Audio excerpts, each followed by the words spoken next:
É possível encontrar uma série de defeitos em um livro e mesmo assim reconhecer a intenção da autora, em que debate ela tentou se inserir e principalmente reconhecer a importância do livro para a historiografia literária brasileira?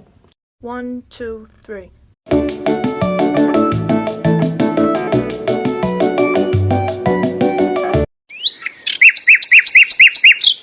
Esse é o debate em que eu me encontro quando eu leio e releio Lutas do Coração, da Inês Sabino, que foi a leitura conjunta do nosso Clube Clássicas Sem Classe, inicialmente marcada para setembro. O grupo não conseguiu terminar de ler, não gostou da leitura, foi remarcada para outubro. Mesmo assim, o grupo teve dificuldade. Eu escolhi esse livro, como eu disse lá no início do ano, porque tem uma relação problemática com ele, essa relação continua, mas queria debatê-lo em grupo, enfim. Lutas do Coração, da Inês Sabino. Aqui a minha edição da editora Mulheres, eles atualizaram o nome da autora. A maior parte das pesquisas que eu encontrei sobre a autora utiliza o nome atualizado, talvez porque essa era a edição até então disponível. O livro foi relançado pela Janela Amarela, com a grafia original do nome, tá? Esse livro, por que ele é tão problemático para mim? Eu vou começar com os defeitos e depois eu vou terminar dizendo o que eu admiro nele, o que eu acho que a autora tentou fazer e por isso que eu a admiro. Escrita. Uma escrita ufanista, muito debruçada sobre a beleza e exótica, colocando um certo exotismo no Brasil, na beleza brasileira, da natureza brasileira. Períodos muito longos, até parece que ela estava tentando escrever em alemão, períodos muito longos, é um parágrafo inteiro, um só período. Personagens planas, um final que é anticlimático, até se você conhece um pouco da vida da autora, o que ela fez, você espera que ela tenha uma postura com relação às personagens femininas que ela não tem aqui. Então essa quebra de expectativa, que talvez é uma expectativa da leitora contemporânea, que talvez eu não possa impor a minha expectativa a uma escritora daquele tempo, né? São esses os defeitos. O que eu acho que vale a pena ser debatido nesse livro, e porque eu acho que ele merece ser lido, ou pelo menos lembrado na historiografia literária brasileira. Porque por meio desse ufanismo, a Inês tenta se inserir em um debate sobre a construção da pátria. Vamos lembrar que esse livro foi publicado em 1898 e ainda havia toda aquela euforia com relação à proclamação da República, né? E a fundação das bases dessa nova República, qual seria? Ela quer se inserir nesse debate. Quais são as bases dessa nova República? E ela se insere por meio da ficção, porque por meio da ficção ela consegue alcançar um público maior. Vamos lembrar que a grande amiga dela, Josefina Aures de Azevedo, fez a mesma coisa com a peça de teatro Voto Feminino, que é uma peça que nós lemos no semestre passado. Então a Inês está fazendo a mesma coisa aqui, ela está usando as armas da ficção para se fixar em um debate sobre quais seriam as bases sobre as quais essa nova república deveria se fundar. E ela já começa o livro com um personagem que vai ser o personagem fundacional dessa nova república, que vai ser o Hermano. Por meio do uso do registro ufanista, a Inês comete uma transgressão de esfera. Começa a falar de política, tópico reservado aos homens, mas o faz ainda de uma maneira bem comportada. O livro começa com o Hermano voltando de uma viagem. Ele morou na Europa há muito tempo, por 20 anos, e ele volta para o Brasil. Dr. Hermano Guimarães, engenheiro civil que voltava à pátria depois de 20 e tantos anos de ausência. Já vemos aí a palavra pátria, já temos uma inserção de que haverá um nacionalismo aqui nessa escrita. E a ficção vai ser, então, um espaço para a autora veicular uma opinião sobre a fundação dessa pátria. Esse Hermano, ele vai chegar no país, ele tem dinheiro, mas ele vai decidir trabalhar mesmo assim. Já na página seguinte, a autora vai falar, logo que resolveu voltar ao Rio, jurou empregar sua atividade na luta pela vida, que desconhecia. Mais um elemento que a Inês vai colocar, o trabalho como fundacional, mesmo para quem não precisa, como é o caso aí do Hermano. E como ele vai fundar essa pátria? Com base na família. A grande questão do livro vai ser a escolha do Hermano, ou dos personagens relacionados a ele, com quem ele vai se relacionar amorosamente. Ele vai ter 3 mulheres que o vão atrair. Já no 3º capítulo, quando ele sai para andar pelas ruas do Rio, ele vai se deparar com 2 mulheres que vão ser importantes nesse romance. A primeira é a Matilde de Alencastro, que é uma mulher casada, uma mulher dos salões. Ela gosta de se maquiar, ela gosta de tocar piano para os salões, ela gosta de flertar e ela vai flertar com a possibilidade de ser adúltera e ter um caso com o Hermano. Ela vai tentar essa possibilidade. O Hermano se sente seduzido pela beleza dela, e já na forma como é descrita essa personagem aqui no capítulo 3º, há um julgamento moral com relação a essa personagem, e que procura então veicular uma visão da Inês de como a mulher deve se portar. E a Matilde vem mostrar aqui para a leitora como ela não deveria se portar. A mulher brasileira que vai fundar a nova pátria não pode ser uma Matilde de Alencastro. Então ela veicula uma posição sutilmente negativa com relação a essa mulher. Ela fala de feições bonitas, certa coqueteria nos ademanes, um temperamento nervoso. Veja que é uma personagem descrita como uma enervada ali, né? Como nós vamos lembrar do livro que lemos no semestre passado, da Crisantema, As Enervadas. E tinha cabelos negros como as asas de um corvo. Então já tem uma certa... Opa, essa personagem tem algo aí que é visto como misterioso, talvez negativo. Ela era uma pilha elétrica. Logo depois, o Hermano tá andando pelas ruas e vai ver uma outra mulher que também vai encantá-lo, que é a Ofélia. Essa Ofélia, ela na verdade se chamava Antonieta, teve uma vida dramática, casou-se por conveniência com um homem mais velho, dissipado. Esse homem vai abandoná-la, ela grávida.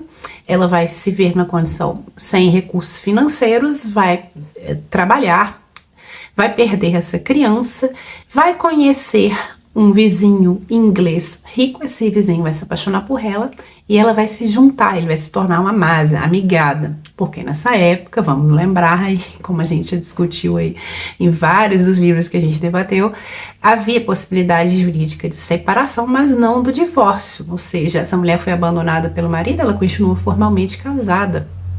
Ela não pode se casar com outro homem. Ela se apaixonou por esse homem inglês, juntou-se a ele, logo se tornou uma pessoa não vista na sociedade, né? Uma mulher casada que é amante de um outro homem. Eles vão para a Europa, esse cara inglês vai morrer e ela vai voltar viúva e rica. Nessa personagem da Ofélia, a Inês vai juntar então duas figuras muito poderosas da literatura e muito transgressivas, que é a figura da mulher viúva e da mulher transgressora sexualmente, né? A mulher casada que se juntou a um outro homem fora do casamento, né? Não é uma relação formal. Além disso, a Ofélia é uma mulher intelectual, então ela comete aí 3 transgressões, né? Ela é uma mulher que cometeu uma transgressão sexual, ela é uma mulher rica, independente de homem, porque ela é viúva, e ela é uma mulher intelectual, que transgrediu os limites do que uma mulher é capaz de saber e de como ela deve se portar na esfera pública em termos de emitir uma própria opinião. É a personagem central desse livro. E aí o Hermano vai encontrar essa personagem e também vai se sentir interessado por ela. E ela é descrita de uma forma totalmente diferente da Matilde. Ela é graciosa e viva, de elegante vestuário, delicadíssimo. Não tinha pintura, não usava maquiagem, diferente da Matilde. No atraente porte, possui esse quê que se não define, mas que nos prende instintivamente a alguém que nos é totalmente desconhecido, mas que nos grava na alma o germe da mais formosa impressão. Eles vão se apaixonar. A outra mulher vai ser a prima do Hermano, a Angelina. Angelina é a menina virgem, casadora, educada assim. Teve alguma educação, mas mais nas prendas domésticas ali para conseguir um marido. E ela vai ser também, vai se apaixonar pelo Hermano.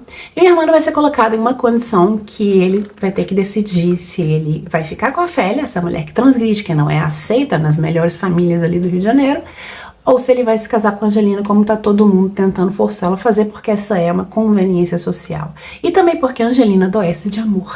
Esse é o lado meio romântico da trama, né? Personagens histéricas, personagens que adoecem de amor, enfim. Ela adoece de amor pelo Hermano e também o Hermano se vê nesse dever moral, então, de talvez curá-la dessa doença. Pois bem, então nós temos esse personagem que chega no Rio. No segundo capítulo, ele tá lá no hotel que ele se instalou e ele abre a janela. O capítulo inteiro é ele olhando a janela, as belezas naturais do Brasil, se encantando com aquilo. E esse ato de olhar e se admirar pela beleza natural vem trazer com que ele pense na política, na instalação da república. E é aqui que há essa transição entre olhar a natureza e pensar a história, e pensar a situação política, e a transição em que a Inês vai falar, olha, você veio da Europa, mas você é brasileiro, e aqui tem tudo, olha tudo que você pode amar, olha essa coisa maravilhosa que não tem lá. E aí ela vem falar da política, da nova política que se instaurou no país, e usa essa oportunidade que o personagem dá à autora para veicular opiniões sobre a reforma política, né? Então aqui, história é a origem da reforma política de um povo e de uma nação, pela queda de uma constituição monárquica que conscienciosamente cumprira com seus deveres, embora ainda a consciência lhe murmurasse baixinho a fatalidade que pesaria sobre o trono real, único que atravessara anos, pacífico e cordato, a despeito do fogo do Vesúvio, das opiniões. Veja que isso aqui é só um período.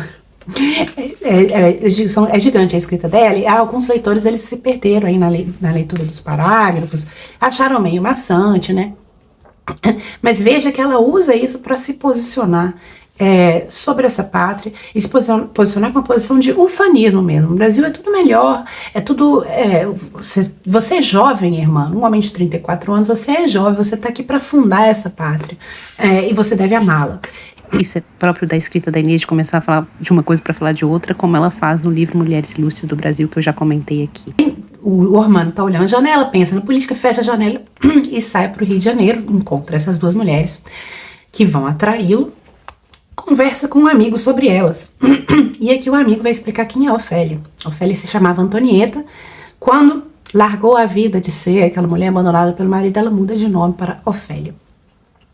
E aí um amigo vai dizer, ela é distintíssima, foi educada na Europa e tem um coração de ouro. Ou seja, tá falando, ela tem uma educação europeia, ou seja, ela é uma brasileira, mas ela tá nas margens do que se considera ali civilização intelectual. E tem um coração de ouro, ou seja, ela é uma mulher que atua moralmente. Vamos ver que no prefácio à edição original do livro, do Adalberto Pimentel, a Inês Sabino, ela definida ou elogiada nesses mesmos termos, como uma mulher moral e que foi educada na Europa.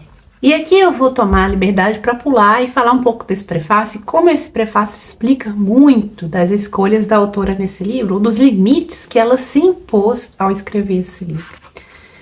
Adalberto Pimentel começa o prefácio ao livro falando não da autora nem do livro, mas falando de si mesmo, de um amigo e de 3 escritores homens brasileiros.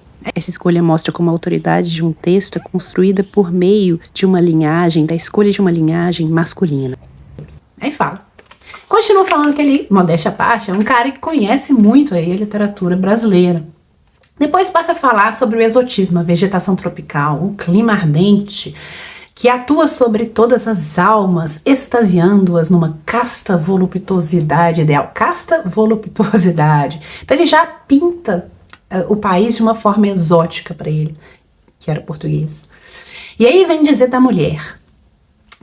Para a mulher no Brasil, a paixão das letras é talvez mais do que uma predileção de espíritos delicados. Então, já está colocando um limite, né? A mulher tem que ter um espírito delicado. Será, porventura, um longo sonho da imaginação, um sonho, acalentada pelos esplendores fantásticos da natureza americana. Então, estimulada por essa natureza exótica e pelos hábitos mimosos e lânguidos da vida brasileira. Então, já colocou um limite para a mulher brasileira. Primeiro, ela está no campo do exótico, né, desse exótico que ele pintou antes, e segundo, ela está no campo do mimoso, delicado. Depois ele vem falar do escritor brasileiro, aí já pula para os homens, e ele coloca um limite no escritor brasileiro. Ele repete 3 vezes nesse prefácio que o escritor brasileiro não é capaz de fazer grandes filosofias, grandes obras de filosofia, por causa dessa influência exótica da natureza e do meio.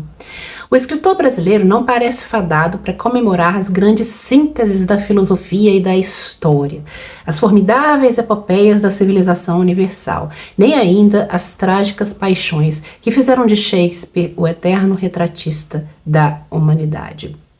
Então, ele veicula essa ideia de brasilidade, mesmo a brasilidade masculina, a uma natureza sentimental e exótica. E ele vai repetir isso várias vezes nesse prefácio. Mais uma vez que ele fala. Nos escritores brasileiros, segundo a minha maneira de ver, o lirismo é um predicado essencial e o gosto pelos estudos filosóficos pode ser um acidente excepcional de raros espíritos. Então quem faz filosofia no Brasil é assim, raríssimo, mesmo os homens. Olha só, repetiu essa ideia, vai falar mais uma vez. Porque a alma do poeta brasileiro não pode, já o disse e agora o repito, viver apenas nos domínios da razão. Veja que prefácio condescendente. Está dizendo que, olha, o brasileiro, o homem, escritor, não está nos domínios da razão. Está da razão, tá no domínio do sentimento, da voluptuosidade, né, do exotismo. Tá. E aí ele vem falar da escritora brasileira, a mulher brasileira, mais subjetiva do que a mulher da Europa. A mulher da Europa já era bem subjetiva. A objetividade era o campo masculino, por essa visão. Então, a mulher brasileira, então, é a mais subjetiva.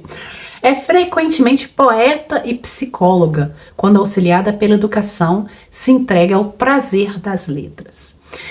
Ela, a mulher brasileira, não escreveria, de certo, alguns dos livros de Madame de Staël, Consideração sobre a Revolução Francesa e sobre a Alemanha, mas produz versos delicados, e aí vai citar outras escritoras. Então já colocou a mulher brasileira, assim, abaixo do homem brasileiro. Aí essa aí que não ia escrever nada, assim, de importante, ela é ainda mais sentimental, mais delicada que a escritora europeia, mas ela produz versos delicados, né, como Narcisa da Amália. Ela produz evangelhos da religião do lar, como Júlia Lopes de Almeida. Versos singelos, como Zalina Rolim. Enfim, ela já coloca a mulher no campo da delicadeza, ele, né, o Adalberto Pimentel, no campo da delicadeza, da singeleza, da religião, da subjetividade. Veja que esse prefácio aqui é uma facada, na verdade, né? Parece elogiando a Inês, ou a mulher brasileira, ou o Brasil, mas tá dando facada atrás de facada em tudo, né? Outro ponto interessante é que coloca quando a mulher se entrega ao prazer das letras, ou seja, a literatura não é profissão para a mulher, é prazer, é lazer, coisa de menor importância. Então já está colocando a mulher num gueto. E esse gueto que ele coloca a mulher aqui é o gueto no qual se encontrava Inês Sabino ao escrever esse livro da forma como ele escreveu. Aí depois de citar todas essas escritoras, dar todas essas facadas, aí ele fala, e também a Inês Sabino, a distinta autora das Lutas do Coração, que me propõe a prefaciar. Aí fala umas 3 páginas sobre o livro, né, faz um resumo, e vem colocar a Inês aqui como uma mulher que, tal como Júlia Lopes de Almeida, conhece perfeitamente a Europa. É filha de médico, é casada, então tá identificando a mulher dentro da estrutura familiar, né? Ela tem um pai, ela tem um marido, e ele estudou na Europa. Uma mulher mais civilizada, né, gente? Além disso, ela tem um coração de ouro, né? Mais na frente ele vai falar. E ela se consagrava à adoração do belo e no grato remanso da vida doméstica. Ela já colocou mais um gueto, né? Olha, ela não é dessas mulheres aí de salão, né? Ela tá ocupada ali com o marido, né? Com a família, no campo doméstico, e tá escrevendo aqui por prazer. Mais uma vez falando da Inês, dotada de um gênio alegre, expansivo, carinhoso e entusiasta. O talento da futura autora, blá, blá, blá, blá, blá. Então já veicula o talento, a moralidade, né? Porque ela tá se comportando na esfera pública de forma moral, escrevendo um livro moral, isso é o talento nos termos do que ele considera, do que a mulher é capaz de fazer. E agora a gente vai passar pela análise que ele faz do livro. Do título do livro. Ele vem dizer, o título, Lutas do Coração, resulta do conflito de paixões que essas 3 mulheres, né, as que eu falei, Angelina, Matilde e a Ofélia, que essas 3 mulheres representam no coração do Hermano de Alencastre. Então veja que o foco da análise do prefaciador aqui é o personagem masculino, né? O foco é a luta do coração dentro do Hermano, né? Angelina é a alma ingênua que se entrega. Ofélia, o corpo elegante que se facilita. Olha como ele lê a mulher Ofélia, né?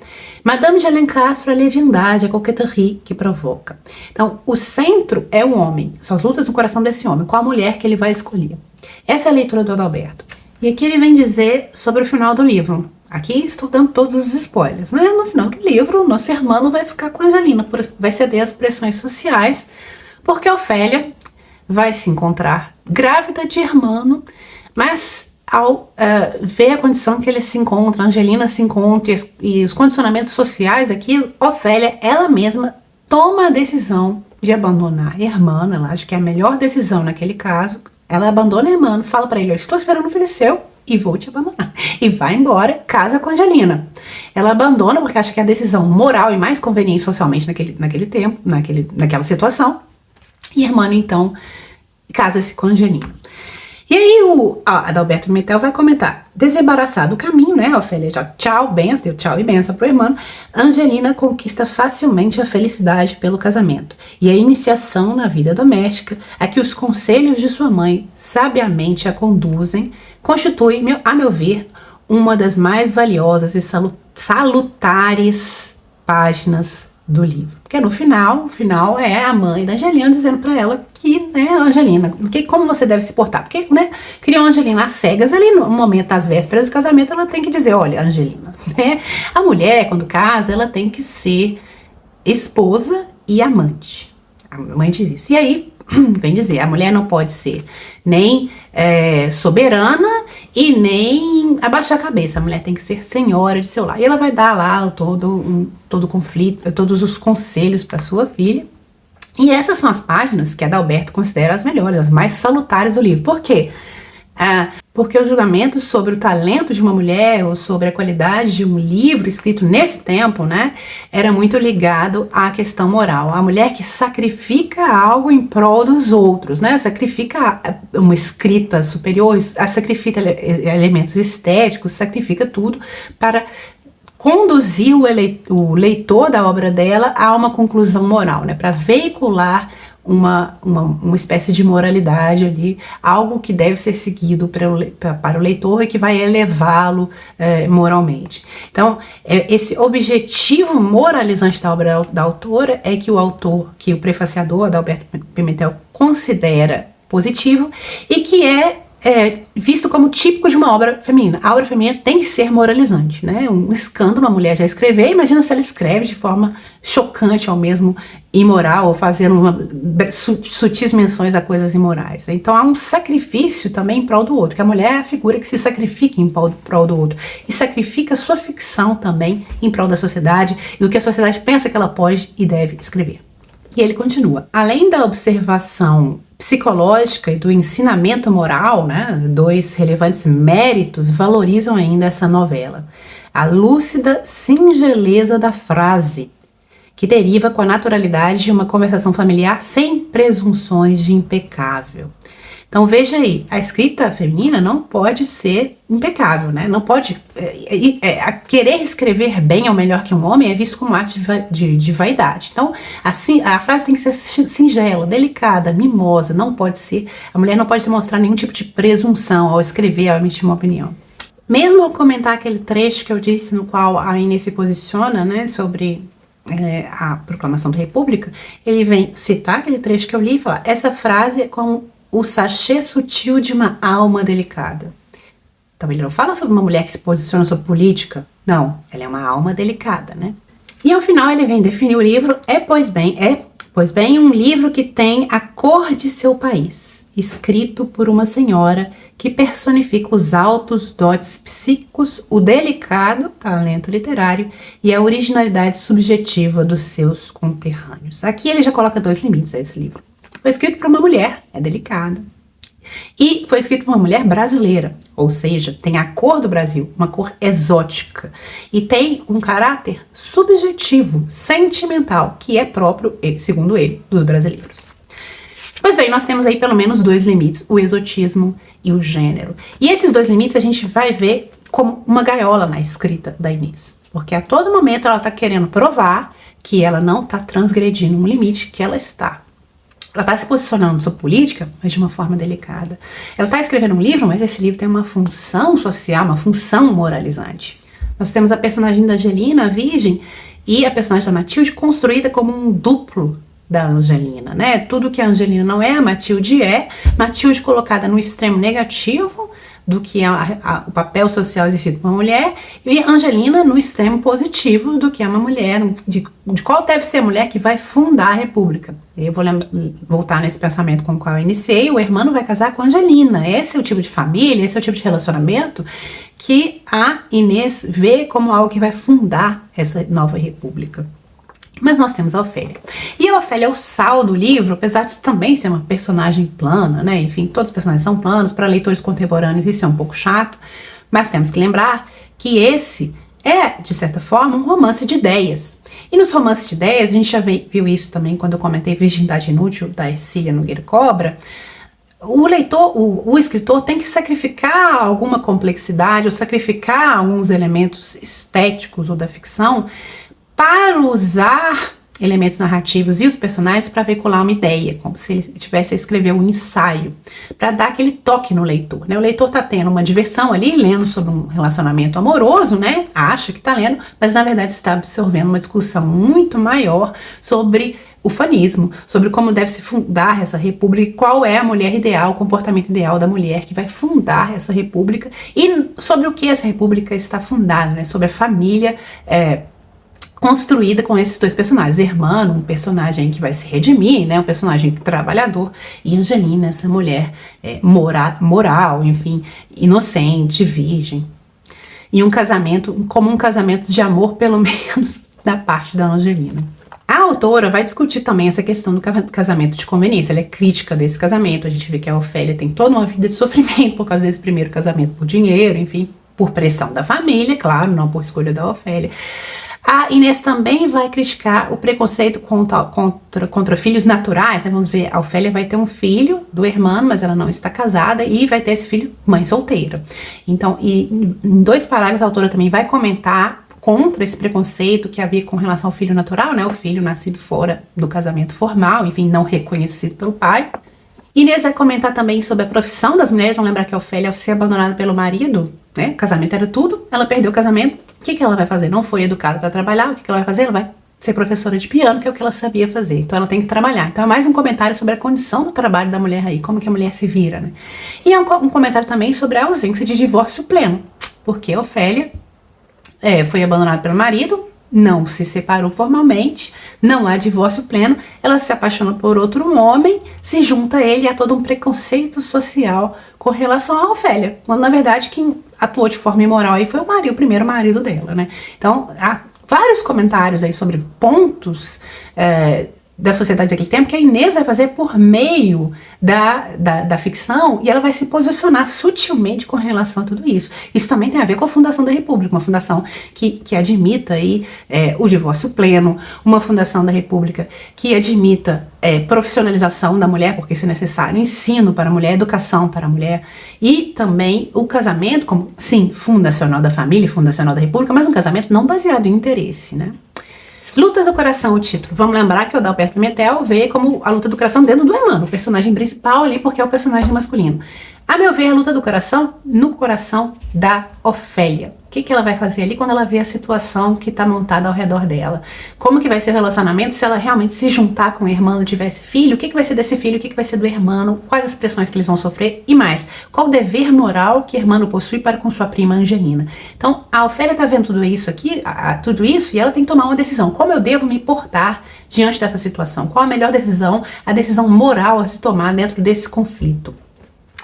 E eu vou voltar a isso porque para mim o centro do livro, que faz com que esse livro para mim seja importante, apesar de eu não gostar dele, é possível não gostar do livro, mas admirar ou reconhecer o que é importante nele, e o que é importante para mim nesse livro está na página 115 da minha edição, capítulo 10, que já começa com a pergunta que o Hermano se faz: o que vem a ser a mulher livre? Ele está pensando na Ofélia. A Ofélia é definida socialmente como a mulher livre. Mulher livre é entendida nesses termos como mulher que é sexualmente livre, né? A Ofélia teve relações sexuais, né? Uma mulher que foi casada 2 vezes, né? Uma formalmente casada e outra amigada com um homem, tem conhecimento sexual e vai ter relacionamentos sexuais com Hermano, né? Grávida. Então, a liberdade da mulher é vista nesses termos limitantes de sua atuação sexual. Pois bem, conhecendo Inês e a formação dela, a gente pode interpretar isso de uma forma diferente. E por que essa pergunta é central nesse capítulo e central nesse livro para mim?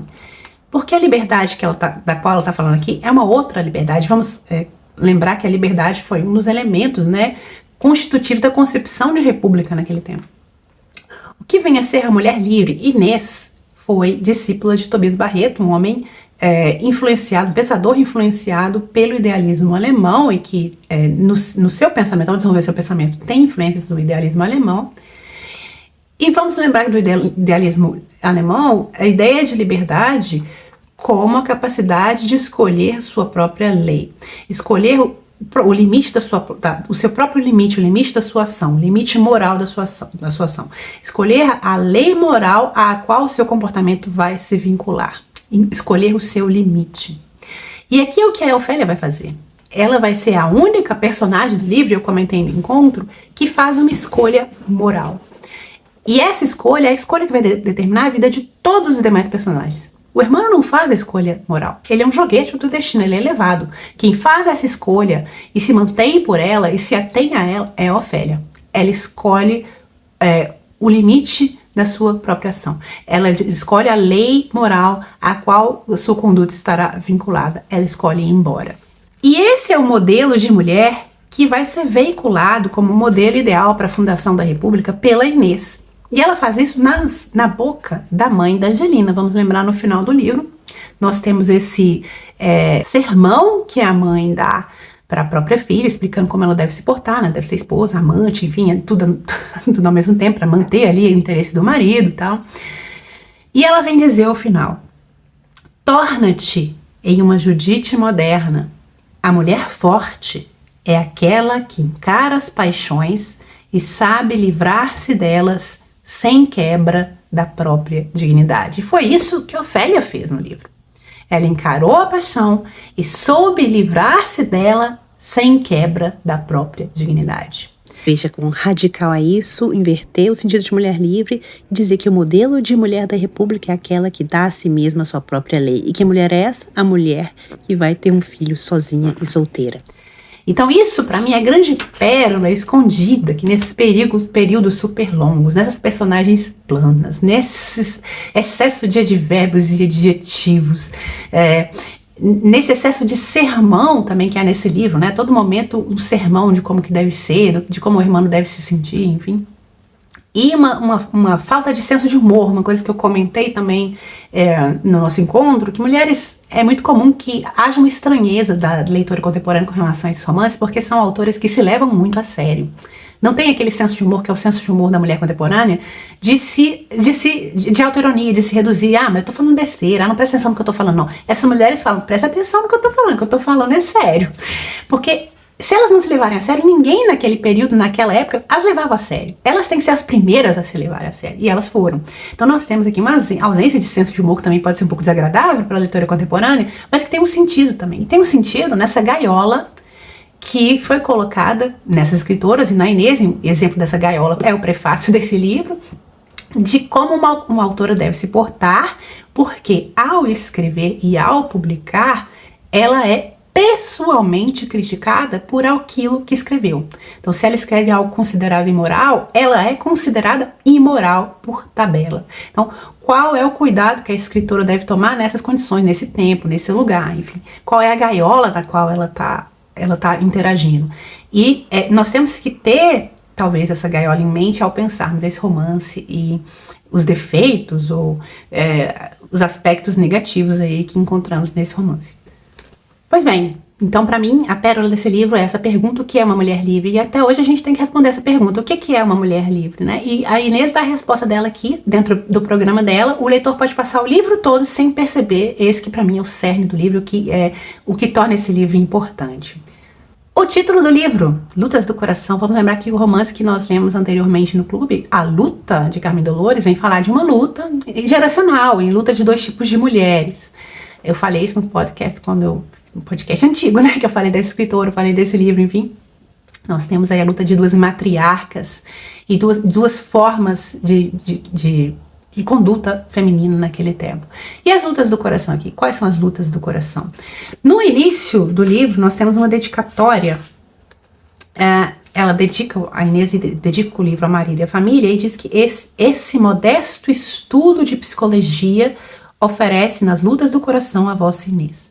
Então esse livro é para ela um estudo de psicologia, estudo da alma e do sentimento da mulher brasileira, do povo brasileiro. Então lutas do coração tem a ver com a psicologia humana, as lutas psicológicas.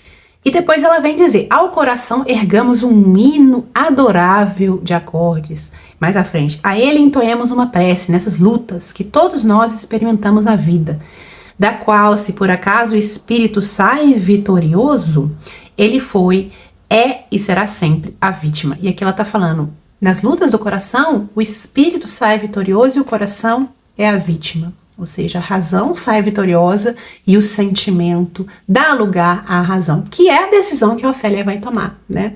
Ela vai deixar de lado o sentimento para tentar tomar a decisão mais racional e, nos termos, moralmente racional naquele tempo. Ofélia é então a personagem que dá a si mesmo sua própria lei, é a mulher livre, continua livre do início ao fim, não nos termos sexuais entendidos aí pelo prefaciador desse livro, mas nos termos morais estudados pela Inês sob a influência do Tobias Barreto, que por sua vez estava sob a influência do pensamento alemão daquele tempo. Outra gaiola na qual a Inês está presa aqui é esse pensamento essencialista com relação a qual é o campo da mulher e qual é o campo do homem, né? O campo do homem é o campo da razão, o campo da mulher é o campo do sentimento, da moralização. Essa é a gaiola já colocada para ela ali pelo Adalberto Pimentel no prefácio. E é a gaiola que vai terminar o livro, que também termina de uma forma um tanto incômoda pra gente. Ao homem, a força orgânica, a espada da luta, o campo da batalha, a batalha da ciência, a razão.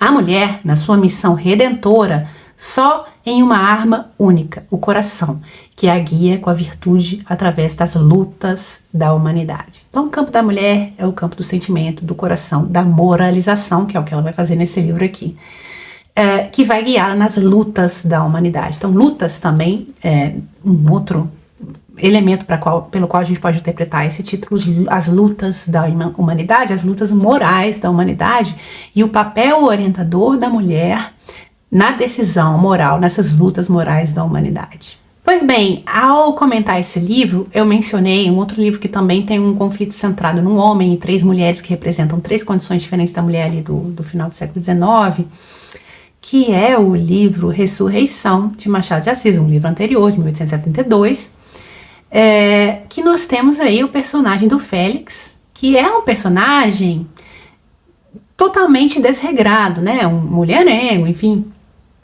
cínico. Ele teve experiências negativas na sua juventude amorosa, se tornou super ciumento, é cínico, não fica com mulher mais de 6 meses, já começa o romance assim, ele vai terminar com a amante, que é a Cecília, porque ele não fica com mulher mais de 6 meses, não acredita no amor, tem dificuldade, enfim.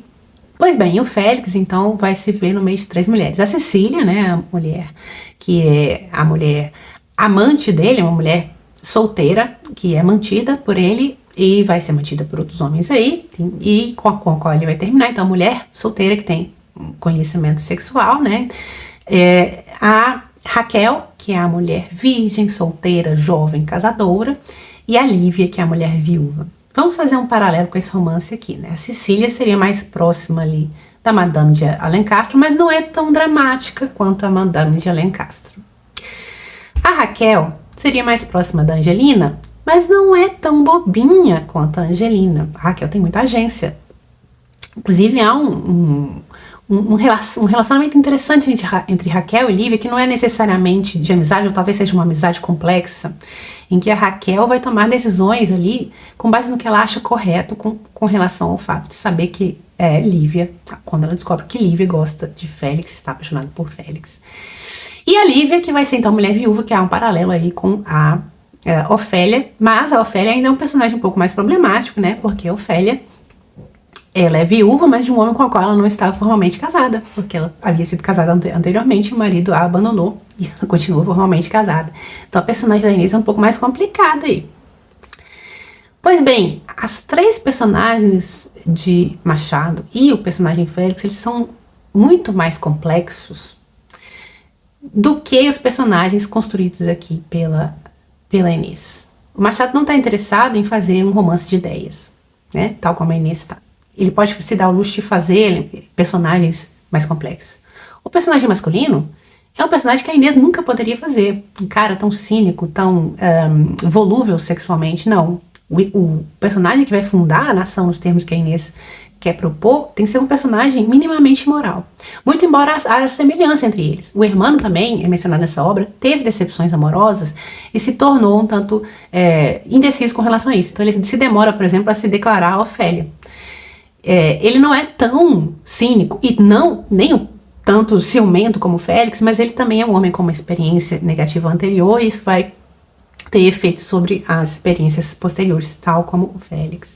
Só que a Inês, como escritora, mulher, nunca poderia se dar ao luxo de construir um personagem tão moralmente degradado e que nunca vai passar pela redenção sugerida pelo título Ressurreição, como o personagem Félix. Enquanto que o Hermano da Inês será redimido pela Angelina. A Lívia também é um personagem mais interessante, mais complexa, porque ela tem ciúme da Raquel. E ela não vai ser aquela personagem ovelhinha que vai abrir mão de tudo, não. Ela tem ciúme e esse ciúme vai ser uma questão complexa para ela e uma questão no romance. Então é interessante pensar esses dois romances em paralelo. Não sei se Inês estava explicitamente conversando com o romance do Machado, se foi deliberado isso, mas nós podemos tomar uma decisão deliberada de tentar fazer paralelos entre esses dois romances nesses aspectos que são semelhantes. Bom, eu acho que eu já falei demais, vai ser difícil editar esse vídeo, mas espero que eu tenha tentado salvar um pouco essa leitura para vocês. Continua para mim como uma leitura problemática, fiz essa releitura sofrendo um pouquinho, mas tem esses aspectos que eu gosto de pensar e gostaria de conversar em grupo também, por isso escolhi o livro, que da Inês tentando se colocar em um debate público e da Inês pensadora, da Inês usando a ficção para pensar as bases, as fundações da nova república. Com relação aos outros romances que a gente leu, nós podemos ver, por exemplo, na personagem da Ofélia, que é a personagem ali da mulher perdida para a sociedade, né? Nós vamos ver que a maternidade, o filho que ela está esperando de Hermano, é que será um aspecto também redentor dessa personagem, tal como o da personagem Lúcia, de Enervadas, da Crisantemo, e de certa forma da personagem Cláudia, da Virgindade Inútil, de Ercília Nogueira Cobra. A Inês também vai abordar o aspecto do divórcio, do casamento por conveniência, que é tratado aí por a maioria das autoras que a gente leu, e no livro que a gente vai ler para novembro, que é A Divorciada, da Francisca Clotilde, será o elemento central ali da trama, que é um livro com o qual eu também tenho problemas, por isso escolhi, mas espero que vocês gostem do livro, ou gostem da discussão sobre o livro, enfim, que não seja uma leitura tão sofrida quanto a leitura de Lutas do Coração. É interessante comparar como as autoras constroem a figura da mulher decaída, a Glória da Divorciada, Madame de Alencastro de Lutas do Coração, bem como constroem um modelo de mulher na Ofélia de Lutas do Coração e na Nazaré de A Divorciada. Inclusive a Matilde de Alencastro é aquela personagem assim feita para todo mundo odiar, mas eu gosto das passagens com relação a ela. A primeira passagem na Lua de Mel, que uma flor vermelha cai no rio, a Matilde entra no rio para pegar essa flor vermelha, e nós temos ali um elemento de qual vai ser o fim dessa personagem. Vou ler aqui. Ficaram inebriados ante aquele belíssimo lençol de água cuja vaporização prateada os fazia conservar a distância. Súbito caiu sobre o lago que se forma na base das pedras, rara e lindíssima flor escarlate, que veio dançando pela corrente como uma grande mancha de sangue muito vivo. Um gritozinho de admiração partiu dos lábios do recém-casado ao ver que, sem poder impedi-la, Matilde penetrava na água para apanhar a flor que tinha caído. O marido, vendo-a toda molhada, exclamou: "Que imprudência, Matilde, não temes ficar doente?" Como um troféu, e a rir muito, mostrava a flor que, além de bonita, era assaz, perfumosa. Numa alegria infantil, subiu ao carro, pôs no peito o raro espécime das florestas do sul, o que lhe dava no corpete a ideia de uma pomba ferida. Então, no corpete, uma flor escarlate, uma pomba ferida.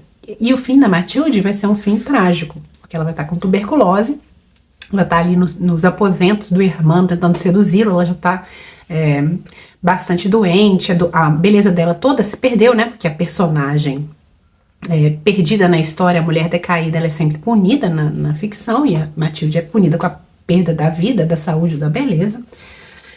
E ela ia estar lá sufocando, né, com tuberculose, desabotoando o vestido, rasgando as rendas, estraçalhando os enfeites de vidrilhos, mostrando um peito desarmado, ósseo, de onde saía um som oco, produzido pelos dedos afilados a esmagarem a epiderme, no qual dava grandes pancadas, como se dessa forma provocasse a respiração mais livre. E mais à frente, com o olhar turvo, ansiada, sem forças, reclinou a cabeça desfalecida no seu ombro, enquanto ele, o irmão, empalidecia, ao ver os jatos copiosos de sangue que sobre o fato e o assoalho haviam caído, o fato, né? O terno do irmão. Esse final eu acho assim, traços meio góticos, né? Acho maravilhoso em termos de imagem, né? Bom, tô falando demais, falei demais, continuo falando demais, só mais um ponto. Um elemento positivo desse romance é que a autora não pune a Ofélia, ok. Ela pune a Matilde, ela premia a Angelina, que estão nos extremos ali morais, mas ela não pune a Ofélia, né? Ela dá liberdade, ela dá agência moral à Ofélia, que é a única personagem que toma uma decisão nessa trama, e ela não a pune. Ela dá um final em que a Ofélia se redime pela sua decisão moral e pela gravidez, né, pelo filho, pela maternidade, pelo filho que ela espera.